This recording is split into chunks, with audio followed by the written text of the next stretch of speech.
मेरी गर्लफ्रेंड ने इस मिशन पे थी कि मैं इस अकेले आदमी से कितने इमोशन निकाल सकती हूँ। तो वो इवेंट्स क्रिएट करती थी। कुत्ते का बर्थडे मना रहे हैं हम लोग, उसके पास कुत्ता था भी नहीं। स्ट्रीट डॉग का बर्थडे मना रहे थे हम। स्ट्रीट डॉग खुद केक काटते हुए हैरान है कि मेरा बर्थडे आ जाता है।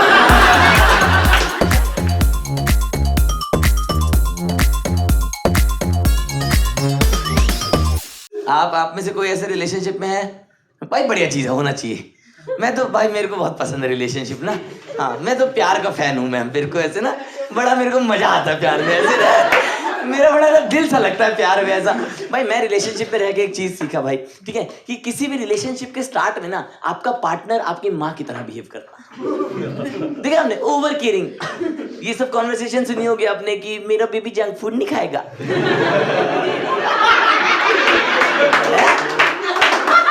सुना ये देखो पीड़ित लोग कैसे हैं। वो वाली कॉन्वर्सेशन होती है ना, मेरी बेबी का टमी आ रहा है। हाँ, कि जंक फूड खाए तो मैं प्यार नहीं करूंगी। हर रिलेशनशिप के स्टार्ट में ना आपका पार्टनर आपकी माँ की तरह बिहेव करता है, फिर धीरे धीरे वो आपका बाप बन जाता है। फिर उसका ऐसा होता है ये खुश कैसे घूम रहा है, इसको पकड़ के डांट देता हूँ, है ना, इसको 6 महीने पुरानी बात पे गिल्ट दे देता हूँ। भाई मेरी गर्लफ्रेंड मुझे किसी बात पे डांट देती थी भाई, किसी बात। एक बार उसने मुझे इस बात पे डांट दिया, कह रही तुम इतने गंदे तरीके से रहते हो, तुम्हारे घुटने काले हैं। घुटने तो काले ही होते हैं। मुझे उससे मिलने से पहले पता ही नहीं था कि मार्केट में गोरे घुटने भी हैं। उसने पहली बार अपना पजामा उठाया ना ऐसे, मैंने कहा इसे कलाई कहा करो तुम।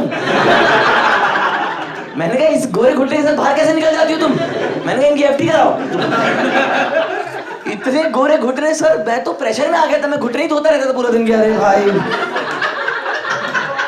कसम से मैं ये कह रहा, तुम कैसे काले निकल गए यार तुम। अरे असली रंग दिखाओ बाबू, क्या कर रहे हो। कसम से तब तो लूफा भी नहीं था, नाखून से ही कर रहा हूँ। अरे भाई तो घर वाले अलग शक कर रहे हैं, आधा घंटा नहाता रहता है। सही में उनको कौन बताए घुटने चमकाने भाई। इतना प्रेशर बिल्ड कर दिया था उसने। और जब हमारी बहुत लड़ाई होने लगी ना, तब मैंने एक शेर कहा था, अगर आप इजाजत दे तो मैं सुनाऊं, कि मेरा दिल वक्त सांसें जान तुम्हारा और क्या था। कि मेरा दिल वक्त सांसें जान तुम्हारा और क्या था, एक मोहब्बत फिर जुदाई फिर तमाशा और क्या था।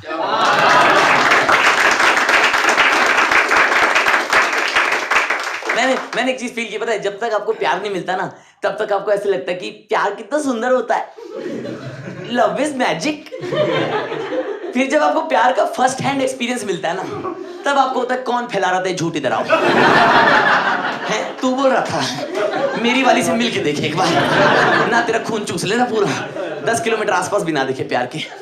मैं रिलेशनशिप में रहने के बाद एक चीज समझा कि कोई भी रिश्ता 100% सुंदर नहीं होता। 80-20 रूल है, जिसमें 80% है कलेश, झगड़े, लड़ाइयाँ, गाली गलोच, अपमान, एक दूसरे को बेइज्जत करना, एक दूसरे की एंजाइटी ट्रिगर कर देना, है ना, दूसरे के माँ बाप की परवरिश पर सवाल उठाना। एंजॉय करते हैं कपल लोग का फन टाइम यही रहता है कि बाकी 20% सुंदर होता है, और वो 20% इतना सुंदर होता है कि आपका मन करता है चल यार 80% झेल ले, है ना। जैसे मैं और मेरी गर्लफ्रेंड मिलते थे ना, तो अगर हम 1 घंटा मिलते थे तो उसमें 12 मिनट हम प्यार करते थे। ऑन गुड डेज, नहीं तो 6-7 मिनट ही मैक्सिमम कर पाते। बाकी के टाइम हम लोग यूनाइटेड नेशंस की तरह बात करते थे कि how can we sort the next issue, जिसमें उसका पोजीशन था अमेरिका वाला, मेरा पाकिस्तान वाला।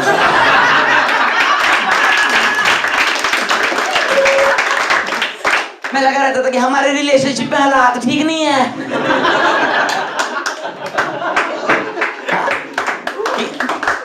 हमारी हुकूमत हमारी सुनती नहीं है,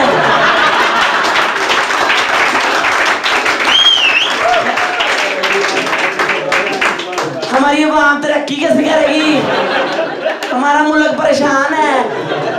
वो उधर लगी रहती थी, या वी विल कंसिडर इट, या नेक्स्ट टाइम, या नेक्स्ट वीक। मैं लगा रहता था कि रिलेशनशिप के बाद मेरे जज्बात बदल गए, हालात बदल गए। तो मैंने तब अगला शेर लिखा कि मैं मेरा दिल वक्त सांसें जहां तुम्हारा और क्या था, एक मोहब्बत फिर जुदाई फिर तमाशा और क्या था, बारिशों में मुस्कुराकर याद करता हूं कहानी, बारिशों में मुस्कुराकर याद करता हूं कहानी, एक राजा एक रानी एक लम्हा और क्या था।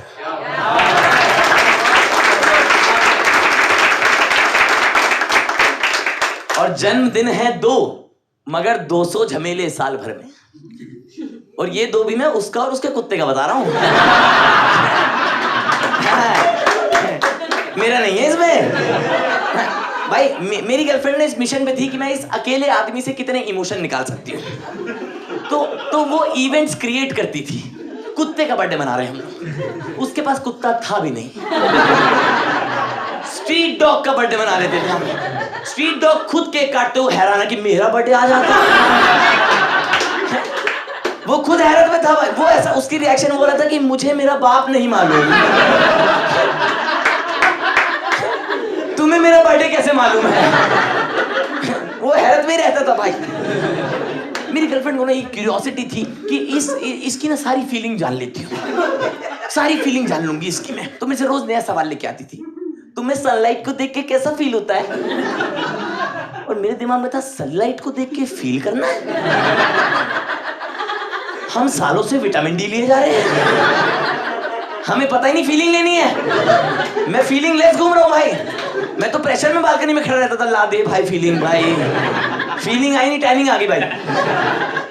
फिर इतने में नया सवाल ले आती थी, तुम्हें प्लांट्स को देख के कैसा फील होता है? मैंने कहा प्लांट्स को देख के भी फील करना है? कितना बड़ा सिलेबस है ये। मैं बैठा रहता था प्रेशर में बालकनी में, पौधों से बातें कर रहा हूँ। और तुलसी कैसी हो तुम? ऐसे पत्ते लेके रखा रहा हूँ चेहरे पे, कह रहे अरे थोड़ी फीलिंग दो भाई। अरे क्या खाद यहाँ क्यों डालो, छाती में डालो मेरी भाई। थोड़ी कैसा मुर्दा आदमी हूँ, मेरे में फीलिंग ही नहीं है। ये सब फील होता था मेरे को भाई। रोज नया सवाल लेगी कि तुम्हें मुझे देख के कैसा फील होता है। मैंने एक दिन बता दिया, मैंने कहा तुम्हें देख के मुझे ऐसा फील होता है कि तकिए की रुई निकाल के अगर तुम्हारे मुंह में ठूस दूं, ताकि तुम ये सब बेतुके के सवाल ना कर सको। लेकिन बोल नहीं सकते ना ये सब आप। ये सब मन में बोल के खुश हो जाता था मैं। मजा आ गया, मजा आ गया। खुद ही को अप्रिशिएट करता रहता था भाई। तो मैंने ऐसे बोला, तुम्हारे साथ मुझे ऐसा फील होता है जैसे मेरी लाइफ की सनलाइट तुम ही हो, और तुम्हारे होने से ही तो मेरी हैप्पीनेस की प्लांट्स ब्लॉसम करते हैं। मस्त झूठ बोलता था भाई एकदम। उसको भी पता था झूठ बोला, लेकिन उसको मजा आता था सुनने में। उसको पता था कि आदमी इतना अच्छा तो है नहीं, ठीक है, लेकिन तो बोलता रहा अच्छा लग रहा है मेरे को। तो मैंने तब अगला शेर लिखा था कि मैं मेरा दिल वक्त सांसें जहां तुम्हारा और क्या था, एक मोहब्बत फिर जुदाई फिर तमाशा और क्या था, और जन्मदिन है 2 मगर 200 झमेले साल भर में, याद करना भूल जाना फिर मनाना और क्या था।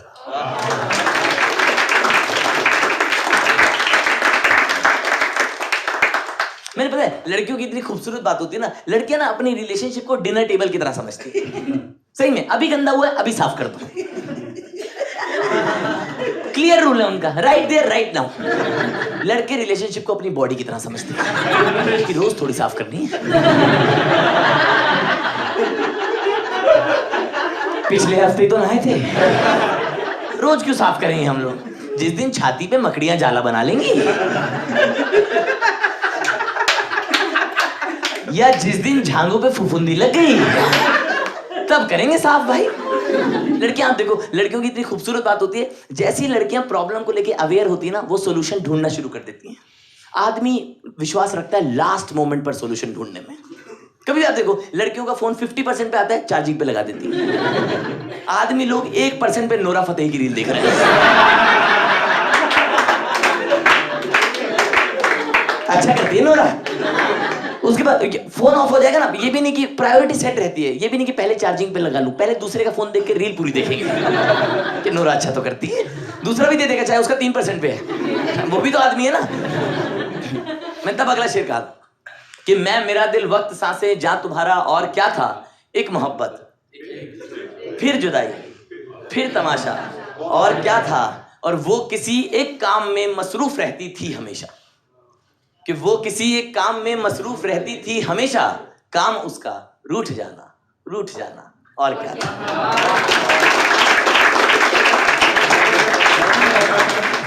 मेरी गर्लफ्रेंड मेरे को पता क्या कहती थी कि Rajat, when you hold my hand it feels like the universe is protecting me. कुत्ते के भौंकने पर उछल जाने वाला आदमी मैं यूनिवर्स का सोल्जर हूं। मुझे ही नहीं पता ये बात भाई। मैं इतने प्रेशर में रहता था कि पूरी कायनात मुझे बचानी है। और फिर मैंने जब उसे प्रपोज किया ना तो कहती I never give you the hint directly. मैंने कहा ये सब क्या था? Universe soldier protecting. मैंने तब अगला शेर कहा था कि मैं मेरा दिल वक्त सांसें जा तुम्हारा, और क्या था? एक मोहब्बत फिर जुदाई फिर तमाशा, और क्या था? और हीर के जैसी मोहब्बत तुम मुझे करने लगे हो। हीर के जैसी मोहब्बत तुम मुझे करने लगे हो। मैं यही समझा भला फिर वो इशारा, और क्या था?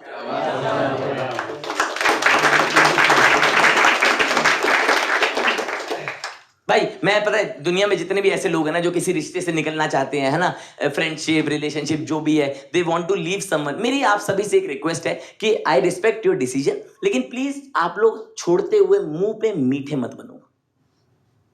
हम लोग कर लेंगे हैंडल।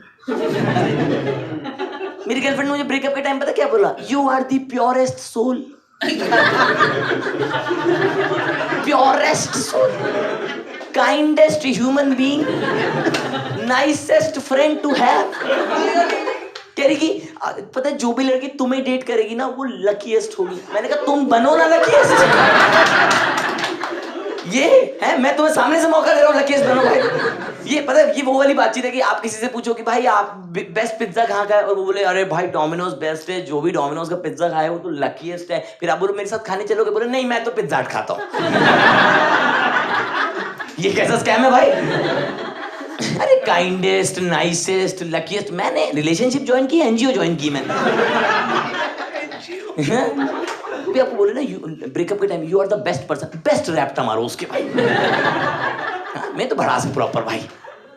मैंने उसे बोला, मैंने कहा अगर मुझे नाइसेस्ट प्योरेस्ट और काइंडेस्ट होने के बाद भी अकेला रहना है तो मैं दानव बनना प्रेफर करूंगा।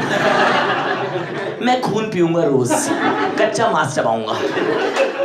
मुझे बहुत अच्छा इंसान बन के अकेले नहीं रहना है, मुझे दानव बन के परिवार चाहिए। लाइफ के पढ़ने बहुत क्लियर है मेरे। तो मैं तब आखिरी शेर लिखा था, आप लोग इजाजत देते तो कि मैं मेरा दिल वक्त सांसें जा तुम्हारा, एक मोहब्बत फिर जुदाई फिर तमाशा, और क्या था? बारिशों में मुस्कुराकर याद करता हूँ कहानी, एक राजा एक रानी एक लम्हा, और क्या था? वो किसी एक काम में मसरूफ रहती थी हमेशा, काम उसका रूठ जाना। जन्मदिन है 2 मगर 200 झमेले साल भर में, याद करना भूल जाना फिर मनाना। हीर के जैसी मोहब्बत तुम मुझे करने लगे हो।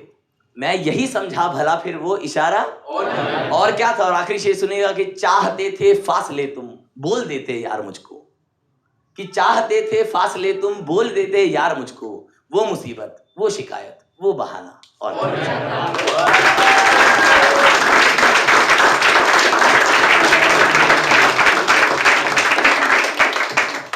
ब्रेकअप के बाद ना कुछ टाइम बाद आपको कुछ रियलाइज होता है। उसका आया मैसेज? जितनी बार बता तो मजा आता भाई। उसका मैसेज आया, why can't we be friends. मैंने कहा एक्चुअली मेरे ना घुटने काले हैं।